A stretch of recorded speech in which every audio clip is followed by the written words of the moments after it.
공식적인 주차는 5대였는데요. 이거를 이제 9대로 놓을 수 있게 꾸겨 넣을 수 있는 주차를 만들어 주십시오라고 해서 준공되기 전에 이거 얘기하면 네. 이거는 저는 듣도 못합니다. 좀만 신경 써서 본다면 가짜 매물이 바로 보입니다. 이런 것들을 실질적으로 어떻게 찾아보면 되는지 좋은 책 읽지 않으셨죠? 빌딩 투자 리셋입니다. 리셋. 에스테가 아니고 리셋입니다.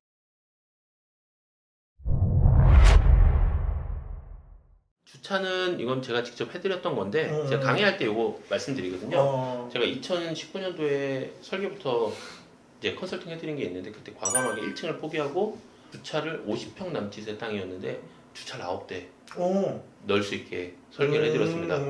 그러면은 지하에서 사업자 승인이 날 수 있는 구조, 비상계단이죠. 네. 비상계단을 좁게 빼는 것부터 공식적인 주차는 5대였는데요. 이거를 이제 9대로 놓을 수 있게 처음부터 설계사무소에 제가 요청했던 게 꾸겨 넣을 수 있는 주차를 만들어 주십시오라고 해서 준공되기 전에 엑시트한 게. 와 대단하네. 9대를 50평에 넣는다는 건 거의 불가능하죠 원래는. 네, 사실 그때 2019년도만 하더라도 꼬마 빌딩 사옥에 대한 니즈가 많지 않았었거든요. 네. 근데 1층을 포기하는 거를 많이 반대했어요 주변에서.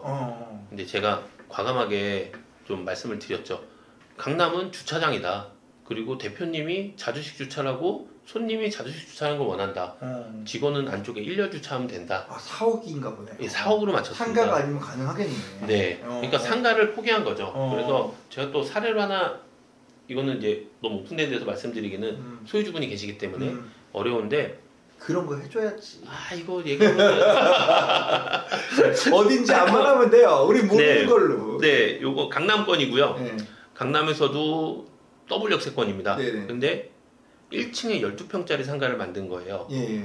땅도 좁은데 네. 12평짜리 상가가 임대료가 350이었나? 예. 그 정도인데 금액이 중요한 게 200여도 못 들어옵니다. 왜냐면 바로 앞에 커다란 편의점이 이미 10년 넘게 운영이 되고 있어요.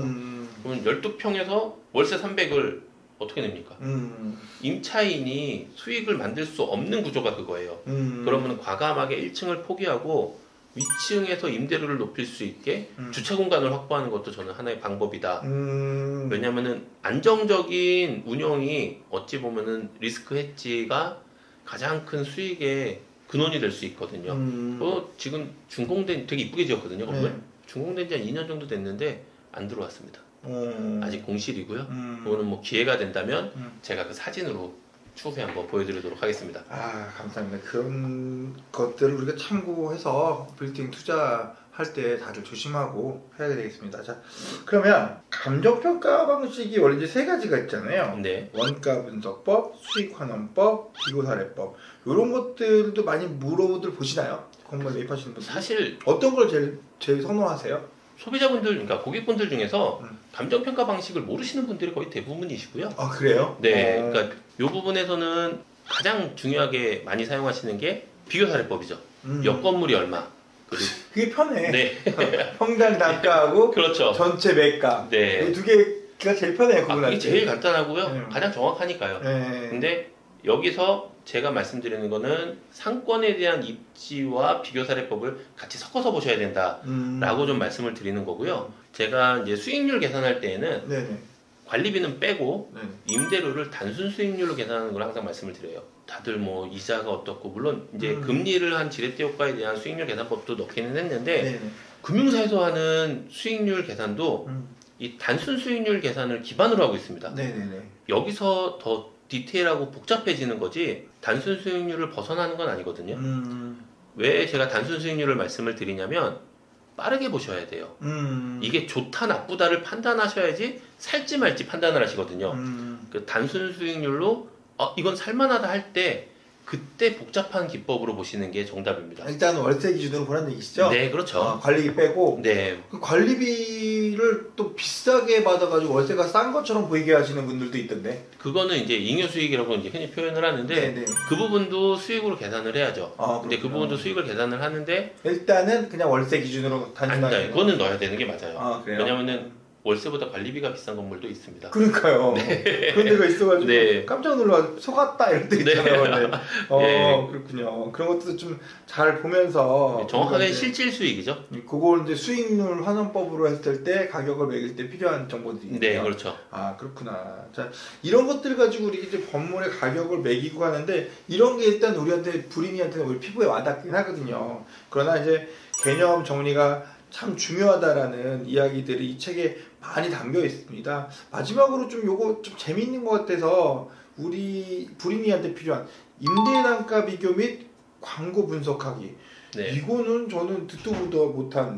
네, 광고 분석하기 무슨 뜻이에요? 광고 분석하기는 제가 이제 처음 얘기를 하는데요. 네. 이제 금융사들이 부동산 시장에 많이 들어오면서 네. NOC라는 개념이 나왔습니다. 네. 예, 그거는 전용 면적당 임대료와 관리비를 합한 금액이고요. 네. 근데 일반적으로 우리가 이제 개인들이 투자하는 건물 같은 경우는 네이버 기준으로 네.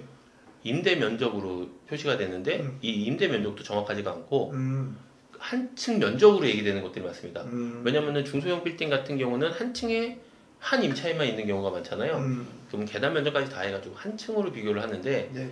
이 건물을 이 한 층으로 보고서 주변이랑 비교를 한다면 계단이랑 엘리베이터까지 어느 정도 생각을 해서 봐야 된다라는 거를 지금 적은 거고요. 아까 동사장님께서도 말씀 주셨듯이 네이버로 가능한 임대료인지 봐야 된다고 하셨잖아요. 네네네. 이 네이버가 지금은 규모가 너무 거대해졌습니다. 그렇기 때문에 좀만 신경 써서 본다면 가짜 매물이 바로 보입니다. 똑같은 매물이 계속 광고가 되고 있거든요. 광고 분석하기가 그런 뜻이에요? 네. 이게 다 100억인데 하나가 80억이에요. 예. 95억이면 그럴 수 있겠지만 네. 20%가 차이가 나면 그거 가짜 매물인 거죠. 어... 이런 식으로 비교를 할 수가 있고요. 낚시 매물이군요. 네, 그렇죠. 그리고 임대도 옆에 주변이랑 봤을 때에 건물 연면적으로 한층 바닥 면적으로 하는지 보고서 이 면적을 평당가로 나눠주시는 거죠.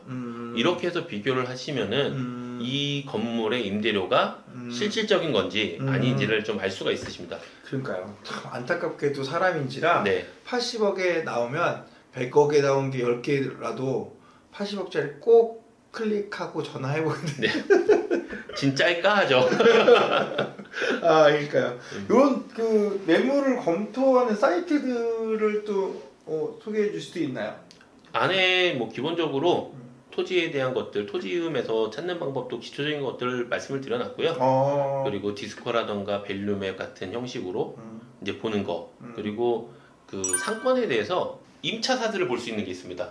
그래요? 네, 임차사들을 볼 수 있는 것들 사이트로 해가지고 기존에 있던 이력들까지 해서 여기가 짧게 바뀌었다면 왜 짧게 바뀌었는지 실질적으로 10년 정도 최근 사례 같은 경우는 로드뷰를 통해서 볼 수 있으시거든요. 네. 근데 로드뷰로 보는 게 아니라 이 사업자 변경 내용으로도 확인하실 수 있는 게 있어요. 이거는 그래요? 강남 같은 경우는 오피스잖아요. 네네. 예, 사무실은 간판이 없는 데가 많습니다. 네. 그러면은 이 사업자를 확인할 수가 있으시니까 이런 것들을 실질적으로 어떻게 찾아보면 되는지, 그리고 유동인구 밀집 같은 걸 어떻게 찾아보면 되는지 되게 간단하게 책에 나와 있습니다. 아, 감사합니다. 이렇게 좋은 책 잊지 않으셨죠? 빌딩 투자 리셋입니다. 리셋. 에셋 아니고 리셋입니다. 리셋.